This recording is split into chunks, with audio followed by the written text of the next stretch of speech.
나이를 먹는 기술, 희망을 유지하는 기술. 프랑스 작가 앙드레 모루아는 노화의 과정을 하나의 아트로 칭했다. 그는 나이 드는 기술이라는 저서를 통해 단순히 육체가 쇠약해지는 것을 넘어 인간의 정신적 태도와 삶의 자세야말로 늙어가는 예술을 완성하는 핵심이라고 주장한다. 그가 강조한 나이 드는 기술은 곧 희망을 유지하는 기술로 귀결된다. 우리가 살아가며 겪게 되는 온갖 변화, 신체의 노화, 환경의 변화, 관계의 상실은 누구에게나 피할 수 없는 사실이지만 이를 맞이하는 태도가 곧 우리 각자의 삶의 질을 결정하기 때문이다. 모루아의 관점에서 희망을 유지한다는 것은 마치 청년기에 지녔던 호기심과 열정을 나이가 들어서도 잃지 않도록 노력하는 일과도 같다. 그는 청춘의 왕성한 호기심, 새로운 것을 알고 이해하고 싶어 하는 욕구, 가슴 부풀던 기대와 신뢰 등을 언급하며 이 모든 것이 인간을 끊임없이 앞으로 나아가게 만드는 힘이라고 말한다. 결국 희망이란 삶을 움직이는 동력이고 그 동력을 지키는 게 곧 나이 드는 기술의 유체다. 노화의 과정은 불가항력적이다. 기술과 의학이 아무리 발전한다 해도 인간의 육체적 한계는 분명 존재한다. 모루아도 그런 제한성을 완전히 부정하지 않는다. 그러나 그가 더 우려한 것은 정신적 무관심이다. 나이가 들어감에 따라 새로운 것에 대한 기대나 열정을 쉽사리 내려놓고 관성적으로 현재의 삶을 이어가는 태도가 가장 위험하다고 본 것이다. 몸이 쇠약해진다 하더라도 마음의 창문이 열려 있다면 우리는 여전히 세계와 소통하며 배울 수 있고 미지의 영역에 대해 기대감을 품을 수 있다. 이처럼 낙담과 무관심이 아니라 작은 가능성조차 탐색하고자 하는 유연한 정신을 유지하는 것이 진정한 희망의 기술이라고 할 수 있다. 그렇다면 우리는 어떻게 그 희망을 유지할 수 있을까? 가장 먼저 필요한 것은 자신을 돌이켜보는 성실함이다. 모루아의 비유처럼 창고지기가 재고를 관리하듯 스스로 간직하고 있는 희망의 양과 질을 점검해야 한다. 지나간 실패나 좌절에 스스로 갇혀 있지는 않은지, 혹은 과거에 비해 지나치게 안정적이고 편안한 길만을 선택하며 열정적 시도를 꺼리고 있지는 않은지 돌아봐야 한다. 또 생의 변화를 받아들이되 그 안에서 내가 노력하여 성취할 수 있는 새로운 기회를 찾아내려는 의지가 필요하다. 다음으로 중요한 것은 자신만의 열정을 계속해서 찾고 가꾸는 일이다. 사람마다 관심사와 욕구는 다르다. 누군가는 예술 활동에서, 또 누군가는 봉사나 학문적 연구에서 의미를 발견할 수 있다. 육체가 예전만큼 따라주지 않는다 해도 진정한 열정은 생각보다 훨씬 다양한 방식으로 발현될 수 있다.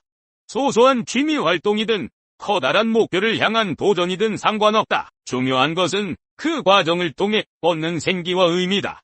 새로운 배움, 미지의 세계를 향한 탐색, 이웃에게 손을 내미는 인간적 교감이 모든 것이 희망을 지속시키는 자양분이 된다. 아울러 주변 사람들과의 관계를 가꾸는 일도 빠뜨릴 수 없다.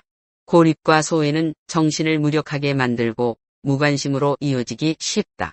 가족, 친구, 동료, 혹은 지역사회 등 다양한 관계망 속에서 우리는 일상의 작은 활력을 얻고 서로에게 용기를 북돋울 수 있다.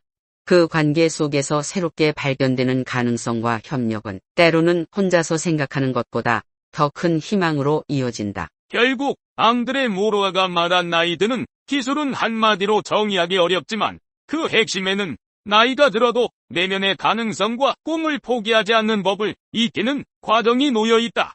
희망을 유지한다는 것은 단순히 긍정적인 감정 상태를 지속하는 것에 그치지 않는다. 그것은 오히려 시간의 흐름과 함께 변해가는 자기 자신을 정직하게 바라보고 그 안에서 끊임없이 새로운 의미를 찾아내려는 태도다. 오늘날 우리가 노화를 어떻게 받아들이느냐는 개인의 문제를 넘어 사회 전체의 가치관과도 직결된다. 더 많은 사람이 늙어가는 과정이 곧 예술이 될 수 있다는 모루아의 통찰을 공유한다면 우리는 육체의 변화에만 초점을 맞추기보다 정신과 관계, 그리고 삶의 의미에 더욱 관심을 기울이게 될 것이다. 희망의 재고를 꾸준히 살피고 보충하는 창고지기처럼 나이가 들수록 오히려 마음의 공간을 더 크게 열어놓고 온전한 열정과 호기심을 키울 수 있는 길을 모색해야 한다. 그 길의 출발점은 바로 내 안에 어떤 열정이 남아있는지, 그리고 그 열정을 어떻게 이어갈 것인지 돌아보는 태도다. 육체가 주는 한계에 함몰되지 않고 대신 스스로 꿈꾸고 기대하며 용기를 내는 순간 희망을 유지하는 기술은 우리 삶 속에서 생생하게 살아 움직이기 시작할 것이다. 그리고 이 과정을 끈기 있게 이어가는 것이야말로 앙드레 모루아가 말한 나이 드는 기술의 진정한 의미를 실천하는 길이다. 두뇌의 노화를 막는 놀라운 방법. 인간은 태어나서부터 죽을 때까지 신체와 정신이 동시에 발달하고 또 서서히 노화한다. 흔히 노화하면 주름, 흰머리, 관절 통증 등을 떠올리지만 우리의 정신 기능, 즉 두뇌 역시 노화에 영향을 받는다. 두뇌 노화는 대개 기억력, 집중력, 문제 해결 능력, 학습 능력 등의 인지 기능이 서서히 감퇴하는 과정을 의미한다. 물론 노화가 진행되더라도 모든 사람이 치매나 심각한 인지 장애로 이어지는 것은 아니지만 인지 기능의 전반적 저하라는 보편적인 흐름은 분명 존재한다. 그렇다면 왜 두뇌는 노화할까? 인체 장기 중에서도 두뇌는 매우 복잡하고 많은 에너지를 소모한다. 두뇌를 구성하는 신경세포는 나이가 들어감에 따라 자연스럽게 수가 줄어들거나 기능이 저하되거나 혹은 연결이 약화되기도 한다. 또한 우리 몸에 쌓이는 다양한 염증 물질, 활성산소, 호르몬 변화 등이 두뇌 조직과 뉴런에 손상을 줄 수 있다. 그러나 학계에서는 두뇌가 고정된 장기가 아니라는 점에도 주목한다. 특정 조건을 갖추면 성인 이후에도 새로운 신경세포 생성이 어느 정도 가능하며 기존 뉴런 간 연결을 새롭게 강화할 수도 있다. 즉, 두뇌 노화는 완전히 막을 수 없는 자연스러운 현상이지만 그 진행 속도와 강도를 늦추는 방법은 분명히 존재한다. 노화를 늦추는 핵심은 인지 예비력과 신경 가소성이다. 인지 예비력이란 뇌가 손상이나 노화 같은 악영향을 받았을 때 이를 어느 정도 보완하거나 기능을 유지할 수 있는 능력을 의미한다. 똑같은 뇌 손상이 발생했더라도 평소 뇌를 많이 활용해왔던 사람들은 증상이 덜 나타나는 경우가 많다. 이때의 차이를 설명하는 개념이 바로 인지 예비력이다. 학위가 높다고 반드시 뇌가 더 건강하다는 뜻은 아니지만 일반적으로 학습 기회를 많이 접하거나 지적 자극을 자주 받는 환경에 노출된 사람들은 인지 예비력이 높을 가능성이 크다. 특정 분야만 매달리는 것보다 폭넓게 여러 활동을 시도해보는 것이 예비력 측면에서 유리한 것으로 알려져 있다. 예컨대 평소 인문학, 음악, 예술, 체스, 새로운 언어 학습 등 여러 자극을 받으면 뇌의 다양한 영역이 활성화되며 상호 연결성이 강해진다. 신경 가소성이란 뇌가 학습과 경험을 통해 끊임없이 변하고 재조직되는 능력을 뜻한다. 어린 시절에 가장 활발하게 일어나지만 성인이 된 후에도 적절한 자극이 있다면 새로운 연결을 형성하거나 기존 연결을 재정비할 수 있다. 뇌졸중 재활 연구에서 발견된 사례를 보면 한쪽 뇌가 손상을 입어도 남은 부분이 재조직 과정을 통해 일부 기능을 보완한다. 새로운 기술 학습을 하면 뇌의 특정 부위가 확대되거나 신경 전달 경로가 강화되는 것이 뇌 영상 연구로 확인되고 있다. 이러한 신경 가소성은 노인이 되었을 때도 완전히 사라지지 않으며 적절한 환경과 노력, 건강 관리가 수반되면 두뇌 노화를 지연시키고 기능적 예비력을 높이는 데 큰 도움을 준다. 두뇌 노화를 막는 구체적인 방법. 아래에 제시하는 방법들은 서로 밀접하게 연관되어 있으며 동시에 여러 습관을 병행할 때 그 효과가 더욱 극대화될 수 있다. 1. 끊임없는 지적 도전과 학습. 익숙하지 않은 분야에 도전하면 뇌의 다양한 영역이 활성화된다. 특히 음악적 활동과 언어 학습은 감각운동, 청각 언어 등 다중 영역을 자극한다. 스마트폰, 컴퓨터, 최신 애플리케이션 등을 배우고 사용해보는 것도 뇌의 노화 예방에 도움이 될 수 있다. 정보기술 활용 능력을 습득하는 과정에서 자연스럽게 문제 해결과 기억, 집중력이 향상될 수 있다. 소설, 수필, 과학 잡지 등 다양한 분야의 책을 읽으면 뇌에 여러 종류의 정보가 입력되어 인지적 유연성을 기를 수 있다. 책 내용을 기억하고 해석하고 적용하는 과정에서 뇌가 활발하게 활동한다. 읽고 난 후 내용을 정리하거나 다른 사람과 토론을 나누는 과정에서 사고의 깊이를 더하고 뇌의 전두엽 기능을 단련한다. 일부 연구에서는 특정 뇌의 트레이닝 프로그램이 주의력 향상이나 당위 기억력 개선에 도움을 줄 수 있다고 보고한다. 그러나 이러한 게임의 효과가 일상 전반의 인지 기능으로 일반화가 되느냐는 아직 논쟁 중이다. 단순히 익숙한 퍼즐만 반복하기보다는 전혀 새로운 형식의 게임, 수수께끼, 레고 조립 등에 도전하는 편이 더 효과적이다. 핵심은 뇌가 낯선 환경에 직면하도록 하는 것이다. 2. 스트레스 관리와 정서적 안정. 스트레스 호르몬인 코르티솔이 장기적으로 과도 분비되면 기억을 형성하고 저장하는 데 중요한 역할을 담당하는 해매 손상을 줄 수 있다. 해마가 손상되면 새로운 정보를 학습하거나 기억을 호출하는 능력이 저하될 수 있으므로 만성 스트레스는 두뇌 노화를 가속화시키는 위험 요인이다. 명상, 요가, 호흡법 등은 스트레스 호르몬 분비를 줄이고 뇌파의 안정화에 기여한다. 최근 연구에서는 매일 10분에서 20분 정도 규칙적으로 명상을 하면 전전두엽의 두께가 더 두터워지고 집중력이 향상될 수 있다는 결과가 보고되고 있다. 규칙적으로 즐길 수 있는 취미는 뇌에 즐거운 보상 자극을 제공해 스트레스 수준을 낮춘다. 그림 그리기, 뜨개질, 악기 연주, 가벼운 등산이나 산책 등은 심리적 안정을 주어 정신 건강에 이롭다. 사람이 서로 교류하고 감정을 나누는 것은 스트레스 완화에 탁월하다. 친구, 가족, 지역사회 모임 등을 통해 대화를 나누면 두뇌의 보상 회로가 활성화되고 옥시토신 같은 호르몬 분비가 촉진되어 정서적 안정에 도움이 된다. 3. 규칙적인 운동과 신체 건강 관리. 심장과 뇌는 밀접하게 연결되어 있다. 고혈압, 비만, 제2형 당뇨병 등은 뇌에 공급되는 혈류와 대사 기능에 부정적 영향을 미쳐 인지 기능 저하로 이어질 수 있다. 꾸준히 유산소 운동을 하면 뇌세포에 산소와 영양분이 충분히 공급되어 장기적으로 뇌 건강에 긍정적인 영향을 미친다. 또한 규칙적인 운동은 우울증, 불안 등 정신건강 문제를 완화하여 뇌 전반을 건강하게 유지하는 데 도움이 된다. 나이가 들수록 근육량이 감소하는 현상이 진행된다. 최근 연구에서는 근육량과 두뇌 건강 사이에도 어느 정도 상관관계가 있다는 점을 제시한다. 점진적 과부하의 저항 운동을 병행하면 전체적인 신체 활동 능력뿐 아니라 인지 기능에도 좋은 영향을 줄 수 있다. 이는 운동을 통해 성장인자가 분비되고 뇌세포 생존과 신경 가소성을 촉진하기 때문이다. 일반적으로 일주일에 3에서 5회, 30분 이상의 유산소 운동을 권장한다. 너무 과하지도 않으면서 꾸준한 운동 습관이 중요하다. 개인의 신체 상태에 맞춰 운동 강도를 조절해야 하며 처음에는 걷기 같은 저강도 활동부터 시작해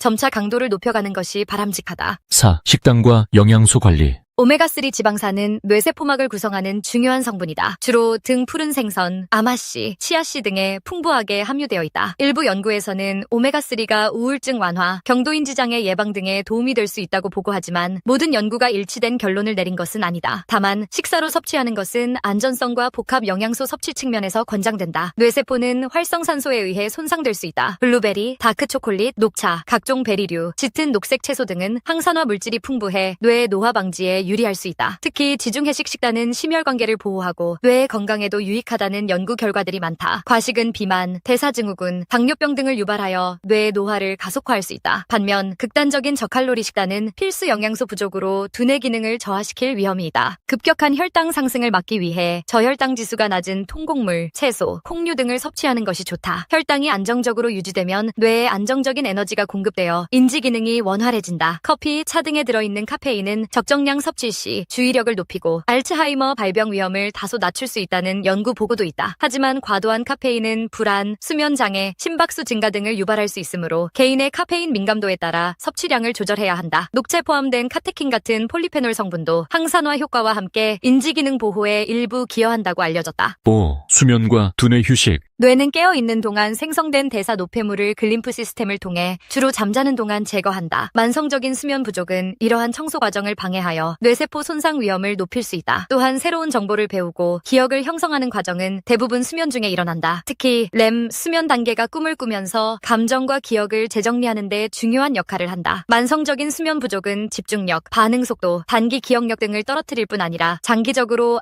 알츠하이머병의 위험 요소로도 지목된다. 하루 7시간 내외의 충분한 숙면을 권장하며 개인에 따라 8시간 범위 내에서 자신의 최적 수면 시간을 찾아 유지하는 것이 중요하다. 규칙적인 취침 및 기상시간, 취침 전빛 최소화, 조용하고 어두운 환경 조성, 과도한 카페인 섭취 자제 등이 수면의 질을 향상시킨다. 취침 전 명상이나 가벼운 스트레칭을 통해 몸과 마음을 이완시키는 것도 도움이 된다. 6. 사회적 관계와 정서적 유대. 고립감은 우울증, 불안, 치매 발병 위험 등을 높이는 것으로 보고된다. 특히 나이가 들수록 은퇴, 자녀 분가 등으로 사회적 활동이 줄어드는 경우가 많은데 이는 뇌 건강에 부정적으로 작용할 수 있다. 친구, 가족, 이웃과 정기적으로 교류하고 동호회나 봉사활동, 종교 모임 등에 참여하는 것은 정서적 안정감 및 뇌 활성화에 도움이 된다. 기분이 우울하거나 스트레스가 많은 상태에서는 전두엽 기능이 제약을 받는다. 반대로 긍정적 정서는 학습과 창의성을 촉진하고 문제 해결 능력을 높이는 방향으로 뇌를 활성화한다. 공감 능력과 감사 표현 같은 긍정적 태도를 기르는 것도 뇌의 화학물질 분비를 개선하여 장기적으로 정신 건강을 돕는다. 7. 금연, 절주 및 유해물질 회피. 흡연은 혈관을 수축시키고 산소 공급을 방해하여 뇌졸중 위험 증가 및 전반적인 뇌 손상을 가속화한다. 또한 니코틴 및 담배 연기 속 다양한 유해 물질이 활성산소 스트레스를 유발한다. 금연을 통해 얻을 수 있는 건강상의 이점은 심장과 폐뿐 아니라 뇌에도 크게 적용된다. 과도한 음주는 뇌 위축과 기억력 장애를 일으킬 수 있다. 특히 만성적 음주는 티아민 결핍 등을 통해 뇌세포 손상을 유발한다. 적절한 음주는 어디까지나 제한적 수준에서 연구된 결과이며 과음은 분명 뇌 노화와 인지 기능 저하를 야기할 수 있다. 8. 비타민과 미네랄, 보충제에 대한 신중한 접근.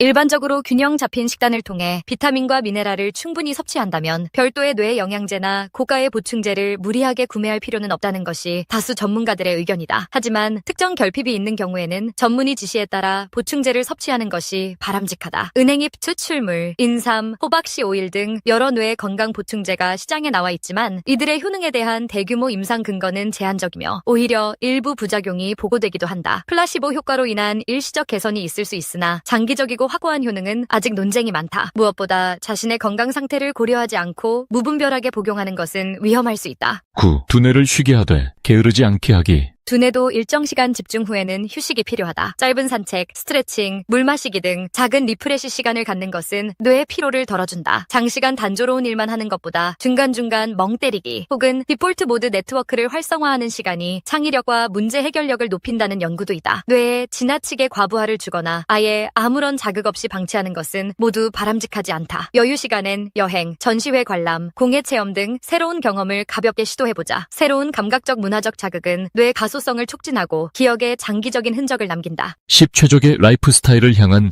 종합적 접근. 여기서 제시된 방법들은 서로 독립적인 것이 아니라 상호 보완적이다. 예를 들어 좋은 식단과 규칙적인 운동은 스트레스 관리를 용이하게 만들고 양질의 수면으로 이어진다. 반대로 만성적인 스트레스나 우울증이 있으면 운동이나 식단 관리를 지속하기 어려워질 수 있다. 그러므로 종합적인 관점에서 본인의 생활 환경과 건강 상태에 맞춰 조정해 나가는 것이 핵심이다. 사람마다 유전적, 환경적, 경제적 상황이 다르므로 한 가지 정답이 모든 사람에게 적용되지는 않는다. 가장 중요한 것은 일관성과 지속 가능성이다. 잠깐의 다이어트, 일시적인 운동 열정으로는 두뇌 노화에 큰 변화를 주기 어렵고 장기적인 습관 형성이 필요하다. 결론으로 두뇌 노화는 누구에게나 찾아오는 자연스러운 생물학적 과정이지만 그 속도와 영향은 상당 부분 우리가 어떤 생활 습관을 갖추느냐에 따라 달라진다. 끊임없이 새로운 것을 배우고 스트레스를 건강하게 관리하며 규칙적인 운동과 균형 잡힌 식단, 충분한 수면을 유지하는 것은 이미 많은 연구에서 두뇌 건강의 핵심 전략으로 손꼽힌다. 또한 사회적 교류와 긍정적 정서, 취미 활동을 통해 정신적, 감정적 자극을 더해주는 것도 중요하다. 이 비디오가 유용했다면 좋아요와 구독 버튼을 눌러주세요. 건강한 삶을 위한 더 많은 팁을 공유할 테니 계속해서 성필원 채널을 지켜봐 주세요. 감사합니다.